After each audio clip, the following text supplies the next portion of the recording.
18వ elephant and tourism festival ఎక్కడ జరుపుకుంటున్నారు? నేపాల్. భాషా అవరోధాలను అధిగమించడానికి స్వార్ ప్లాట్ఫారంను ఏ రాష్ట్ర ప్రభుత్వం ప్రారంభించింది? గుజరాత్. కాగేడ్ డ్యాన్స్ ఫెస్టివల్ ఏ రాష్ట్రంలో జరుపుకుంటారు? సిక్కిం. 2024 ఫైడ్ మహిళల ప్రపంచ ర్యాపిడ్ ఛాంపియన్షిప్ను ఇటీవల ఎవరు గెలుచుకున్నారు? కోనేరు హంపి. డిసెంబర్ 2024లో నోరో వైరస్ వ్యాప్తిని ఏ దేశం నివేదించింది? United States of America. Online safety amendment అనగా సవరణ బిల్లు 2024ని ఏ దేశం ఇటీవల ఆమోదించింది?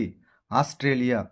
వరద ప్రభావిత ప్రాంతాలకు సహాయం చేయడానికి భారతదేశం ఇటీవల ఏ దేశానికి 2 లక్షల టన్నుల బియ్యాన్ని ఎగుమతి చేసింది? బంగ్లాదేశ్కి. ఇటీవల మొత్తం ప్రపంచంలోని 7 ఖండాలలో ఎత్తైన శిఖరాలను అధిరోహించిన అతి చిన్న వయస్కురాలు ఎవరు? కామ్య కార్తికేయ. ప్రపంచ ప్రఖ్యాతిగాంచిన సూఫీ సన్యాసి ఖ్వాజా మొయినుద్దీన్ హాసన్ చిస్తీ 813వ ఉర్సు ఎక్కడ జరుగుతున్నది? Ajmer. King of international badminton 2024లో కాంస్య పతకాన్ని గెలుచుకున్న భారతీయ ఆటగాడు ఎవరు? లక్ష్య సేన్.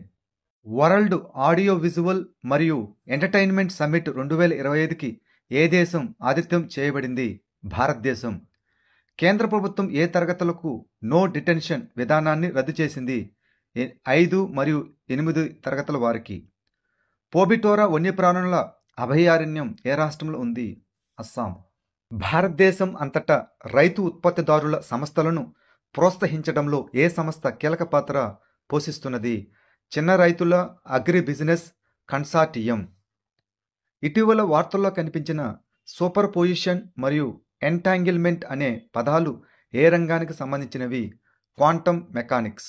హిందూ దేవాలయ పూజారులు మరియు గురుద్వారా గ్రంథాలకు మద్దతుగా ఢిల్లీ ప్రభుత్వం ప్రారంభించిన పథకం పేరు ఏమిటి? పూజారి గ్రంథి సమ్మాన్ యోజన.